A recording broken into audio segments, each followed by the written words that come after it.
HM sir, कृपया सामने आइए। आप कहाँ हैं? एचएम सर, आप आ गए।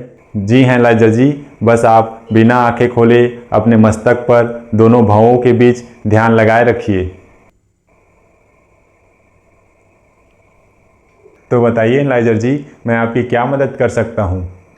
मुझे यह जानना था कि पुराने समय के लोग आनुवंशिकी के बारे में जानते थे या नहीं जानते थे। तो आपको क्या लगता है लाइजर जी, हमारे प्राचीन भारतीय सभ्यता में रिश्ते में भाई बहन की शादी को जघन्य अपराध क्यों बताया गया है? एचएम सर, मुझे बड़ी जिज्ञासा हो रही है, बड़ी उत्सुकता हो रही है यह जानने की कि आपके समय के लोगों ने यह सब कैसे जाना होगा, कैसे समझा होगा। कृपया आप मुझे पूरी कहानी विस्तार से बताइए। ठीक है लाइजर जी, सुनिए। एचएम सर ने बताया है कि उनके समय के लोग भी आनुवंशिकी के बारे में जानते थे, परंतु यह कैसे हो सकता है। जेनेटिक्स की थ्योरीज तो इतने जटिल होते हैं, इतने महीन होते हैं कि इसे आज के समय के स्टूडेंट्स भी ठीक से नहीं समझ पाते हैं, समझने में कठिनाई महसूस करते हैं। तो फिर खेती किसानी करने वाले या जंगल झाड़ियों के बीच रहने वाले, आधुनिकता से कोसों दूर रहने वाले प्राचीन भारतीय लोग भला इसके बारे में कैसे जानते रहे होंगे। विश्वास कर पाना थोड़ा कठिन लगता है, परंतु पूरी दुनिया भारत माता को विश्व गुरु मानती थी, तो यह कोरी कल्पना या अतिशयोक्ति मात्र तो नहीं हो सकता है। और फिर एचएम सर ने जो कुछ छेरछेरा त्यौहार के बारे में बताया है, वह सब तो आनुवंशिकी के हिसाब से एकदम सटीक बैठता है, एकदम कन्विंसिंग लगता है। छेरछेरा त्यौहार में बीजों को भिक्षा मांगने के बहाने आपस में मिश्रित कर संकरित बीज तैयार करके विभिन्न रोगों से बचाने का प्रयास करना, यह तो एकदम विज्ञान पर आधारित क्रियाकलाप लगता है। और छेरछेरा त्यौहार से संबंधित विभिन्न लोक कथाओं के रूपकों का आनुवंशिकी के सैद्धांतिक बातों के अनुरूप होना, यह भी तो केवल एक संयोग मात्र या केवल एक इत्तेफाक मात्र नहीं हो सकता है। मुझे ज़रूर इसकी सच्चाई का पता लगाना चाहिए और कंफर्म करना चाहिए कि ये बात कितनी विश्वास करने योग्य है, कितना स्वीकार करने योग्य है। मगर कैसे पता करूं? हाँ, एक काम करता हूँ, एचएम सर को बुलाता हूँ और उनसे आनुवंशिकी से संबंधित किसी कठिन थ्योरी या किसी कठिन शब्दावली के बारे में पूछता हूँ। मगर किस टॉपिक के बारे में पूछूंगा? हाँ, एलील के बारे में पूछूंगा, ये ठीक रहेगा। यदि वे कुछ बता पाएंगे तो कंफर्म हो जाएगा कि उनके समय के लोग सच में जेनेटिक्स के बारे में जानते थे। और यदि उनके समय के लोग नहीं जानते रहे होंगे जेनेटिक्स के बारे में, आनुवंशिकी के बारे में, तो एलील क्या है यह एचएम सर भी नहीं बता पाएंगे। और या तो वे चुप रहेंगे या बात को टालने की कोशिश करेंगे। मगर उनको बुलाऊं कैसे? वे तो अपनी मर्जी से ही आते हैं और अपनी मर्जी से ही चले जाते हैं। फिर भी कोशिश करके देखता हूँ, शायद वे आ जाएं। एचएम सर, एचएम सर, कृपया सामने आइए। आप कहाँ हैं?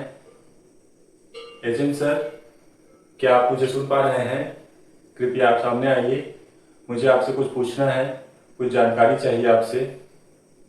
एचएम सर, प्लीज़ कृपया सामने आइए, आपका आना बहुत ज़रूरी है। यदि आप मेरी बात सुन पा रहे हैं तो कृपया सामने आइए और मेरी जिज्ञासाओं को शांत कीजिए। एचएम सर, एचएम सर, मुझे नहीं लगता कि वे आएंगे। तो अब मैं क्या करूं? एक काम करता हूं, आज के इस वीडियो में अपने व्यूअर्स को मैं एलील के बारे में ही बता देता हूं। आनुवंशिकी का टॉपिक है, स्टूडेंट्स लोग देखेंगे तो कुछ व्यूज़ तो मिल ही जाएंगे। हाँ, ये ठीक है। हेलो डियर फ्रेंड्स, आपके इस YouTube channel new logistic yarn of scientific remarks analyser में आपका स्वागत है, वेलकम। और आज की इस वीडियो में हम जानने वाले हैं आनुवंशिकी से संबंधित एक बहुत ही इंटरेस्टिंग टॉपिक के बारे में, जिसका नाम है एलील।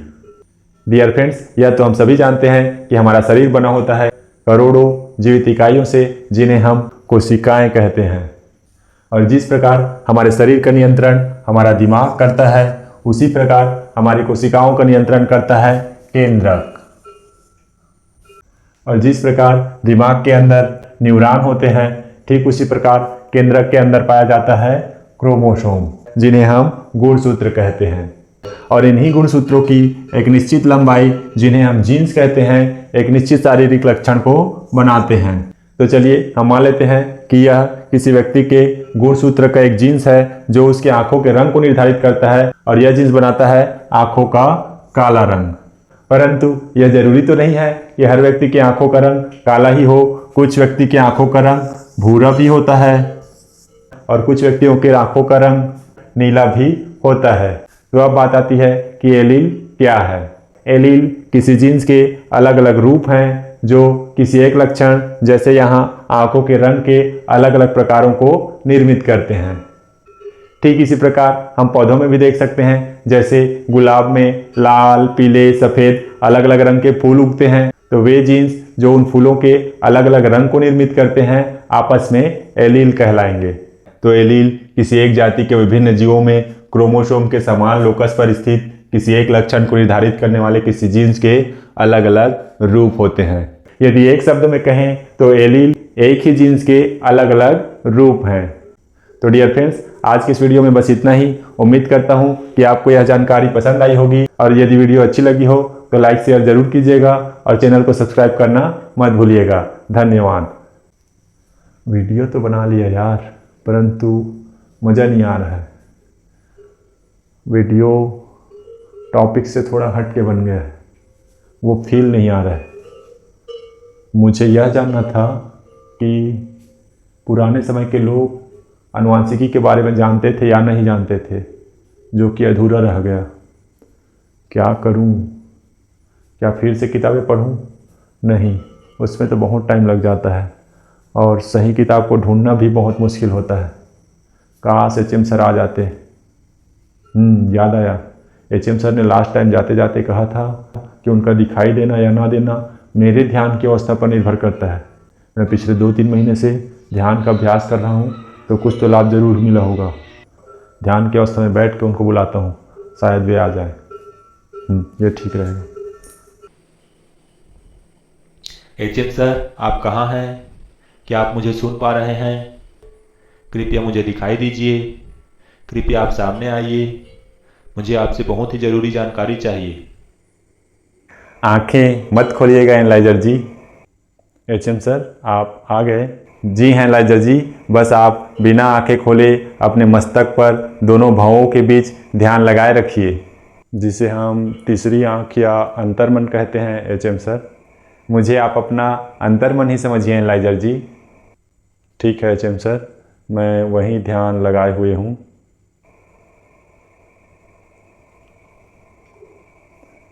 लीजिए एनालाइजर जी, मैं आपके सामने उपस्थित हूँ। वाह, तो ये तरीका है एचएम सर आपसे संवाद करने का। जी हैं एनालाइजर जी, इसी ध्यान के द्वारा ही हमारे प्राचीन भारतीय विद्वानों एवं दार्शनिकों ने चेतना की उच्चतम अवस्था को प्राप्त किए हैं। जी बिल्कुल एचएम सर, सच में अद्भुत है हमारे प्राचीन भारतीय महागुरुओं का यह खोज, ध्यान लगाने का यह उनका विशेष तरीका। तो बताइए एनालाइजर जी, मैं आपकी क्या मदद कर सकता हूँ? एचएम सर, मुझे आपसे एक सवाल पूछना है ताकि यह कंफर्म हो सके कि सच में आपके समय के लोग आनुवंशिकी के बारे में जानते थे। मैंने प्राचीन काल के उस समय को जिया है एनालाइजर जी। क्या आपको मेरी बातों पर विश्वास नहीं है? नहीं एचएम सर, ऐसी कोई बात नहीं है, बस यह मेरे व्यूवर्स के लिए ज़रूरी है, क्योंकि जो कुछ आपने प्राचीन काल के आनुवंशिकी ज्ञान के बारे में बताया है उसे मैं अपने channel new logistic yarn of scientific remarks में बताना चाहता हूँ। तो इसलिए एक बार कंफर्म कर लेना चाहता हूँ, बस इसीलिए। ठीक है एनालाइजर जी, पूछिए आप क्या जानना चाहते हैं? एचएम सर, आप मुझे बस इतना बता दीजिए कि क्या आपके समय के लोग एलील के बारे में भी जानते थे? युग्म विकल्पी जानते थे एनालाइजर जी, एलील के बारे में भी जानते थे, प्रभाविता, उत्परिवर्तन और घातक जीन्स के बारे में भी जानते थे। और आपने अपने व्यूअर्स को यह तो बताया ही नहीं कि प्रत्येक जीव में प्रत्येक लक्षण के लिए कम से कम 2 एलील पाए जाते हैं, जिनमें से एक माता से और एक पिता से आते हैं, और उनमें से कुछ प्रभावी और कुछ अप्रभावी होते हैं। और जब किसी संतति में माता और पिता दोनों ओर से अप्रभावी जीन्स मिलते हैं तो वह घातक हो जाता है। बस एचएम सर, इतना काफ़ी है मेरा संदेह दूर करने के लिए। मैं समझ गया कि मैं खामखा ही संदेह कर रहा था, मगर एक बात समझ नहीं आ रही है कि आप यह सब कैसे जानते हैं और क्या आपके समय के लोग भी यह सब जानते थे? मैं आपके ही अंदर रहता हूँ एनालाइजर जी, इसलिए आप जो कुछ भी जानते हैं वह सब मैं भी जानता हूँ। और रही बात हमारे समय के लोगों की, तो भले ही हमारे समय के लोग आनुवंशिकी से संबंधित इन शब्दावलियों से, इन परिभाषाओं से परिचित नहीं थे, परंतु वे अपने स्थूल अनुभव के आधार पर इनके परिणामों से और इनसे संबंधित समस्याओं से भली भांति परिचित थे। और इतना ही नहीं, उन्होंने इनसे संबंधित समस्याओं का अपने आनुवंशिकी समझ के आधार पर जो समाधान निकाला, उसे लोगों के जीवन में भी शामिल कर दिए हैं, जिसका लाभ मानव जाति को आज तक मिल रहा है, आपके समय के लोगों को भी। क्या कहा आपने? दैनिक जीवन में भी शामिल कर दिया था और हमारे समय के लोगों को भी इसका लाभ मिल रहा है? मुझे तो ऐसा कुछ नहीं लगता। तो आपको क्या लगता है एनालाइजर जी, हमारे प्राचीन भारतीय सभ्यता में नज़दीकी रिश्तों में शादी ब्याह को क्यों प्रतिबंधित किया गया है? एक ही गोत्र में शादी को क्यों पाप माना जाता है और रिश्ते में भाई बहन की शादी को जघन्य अपराध क्यों बताया गया है? पाप, पुण्य, जघन्य अपराध, इन सब बातों के बारे में तो मैं नहीं जानता है जेम्स सर, परंतु एक साइंस के स्टूडेंट होने के नाते मुझे इतना ज़रूर पता है कि नज़दीकी रिश्तों में विवाह होने से समान, अप्रभावी, दोषपूर्ण जीन्स के एक साथ आने की संभावना बढ़ जाती है, जिससे संततियों में कई विकृतियां होने की संभावना भी बढ़ जाती है। और यही सब बातें हमारे समय के लोग भी जानते थे एनालाइजर जी, और इसीलिए उन्होंने नज़दीकी रिश्तों में विवाह न करने के नियम बनाए हैं।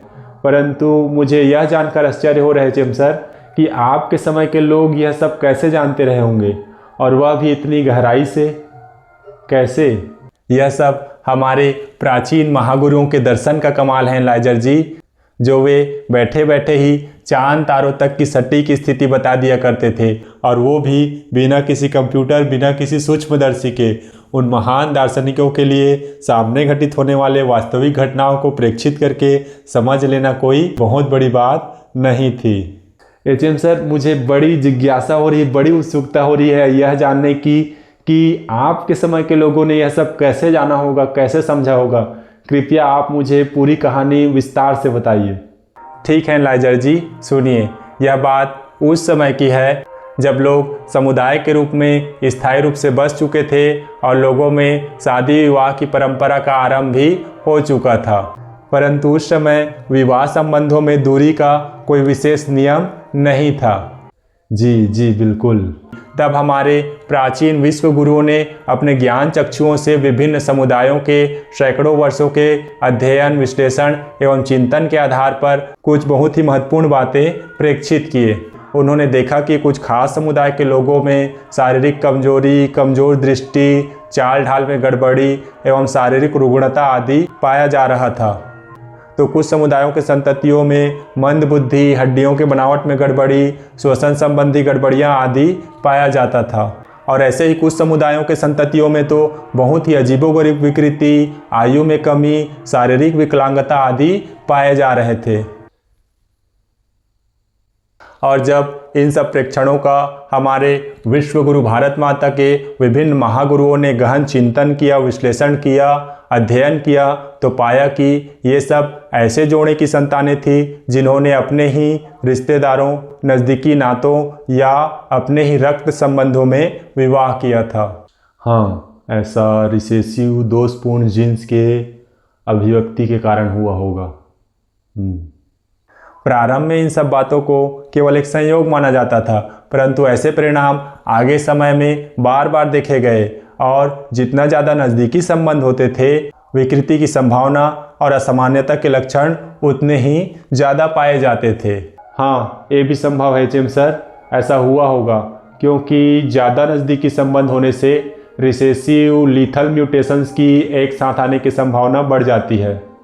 अतः हमारे समय के प्राचीन महागुरुओं ने मनुष्य जाति के कल्याण एवं मानव समुदाय की रक्षा के लिए ऐसे विवाह संबंधों को रोकने की आवश्यकता महसूस की, और इसीलिए विवाह संबंधों में एक निश्चित दूरी का नियम बनाया गया और एक ही कुल, गोत्र, वंश आदि में विवाह संबंधों को प्रतिबंधित किया गया, ताकि विवाह संबंधों में रक्त मिलन पर्याप्त दूर हो। वाह एचएम सर, यह तो सच में एकदम सही कदम था, एकदम सटीक।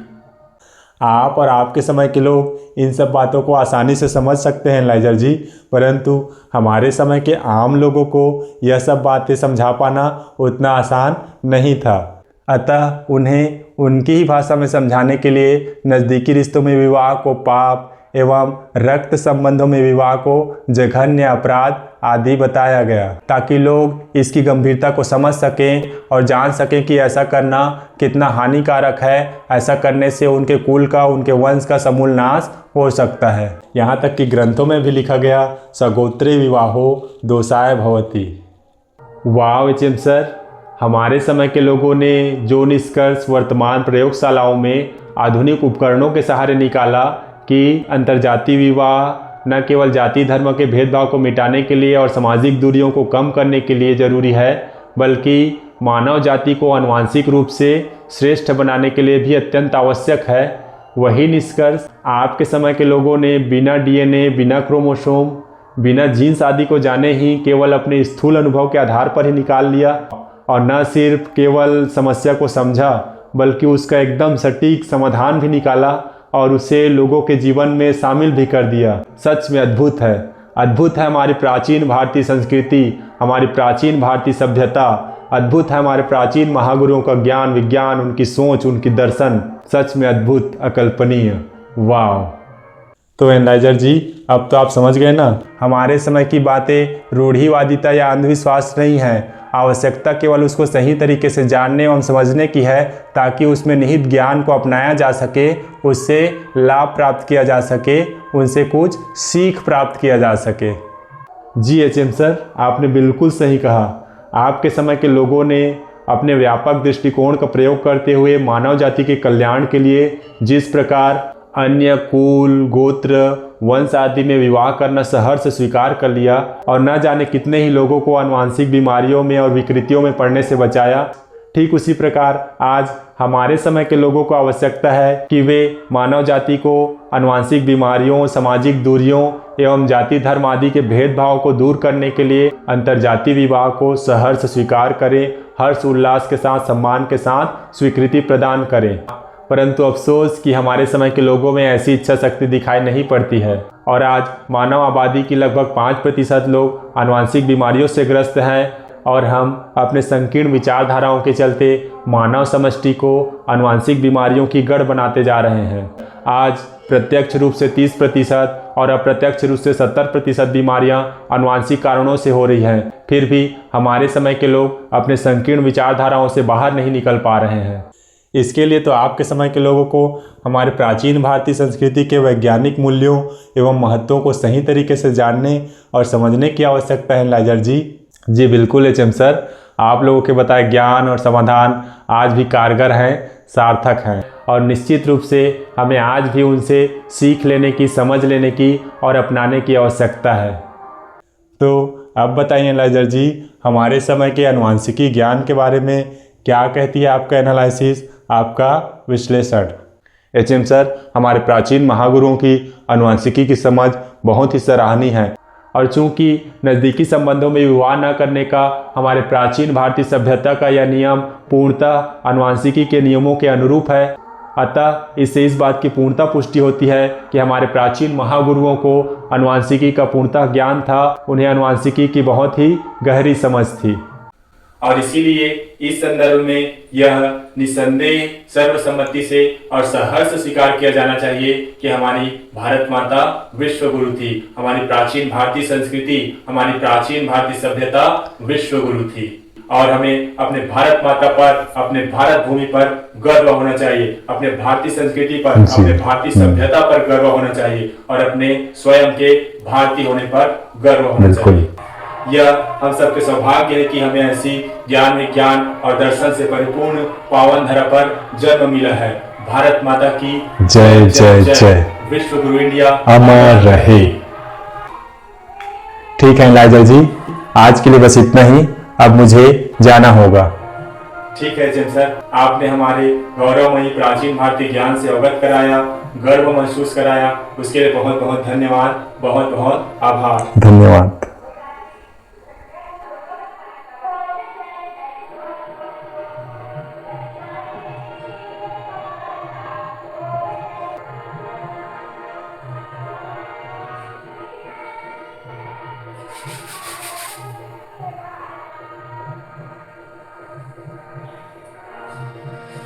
वाह, मजा आ गया यार, सच में अद्भुत है।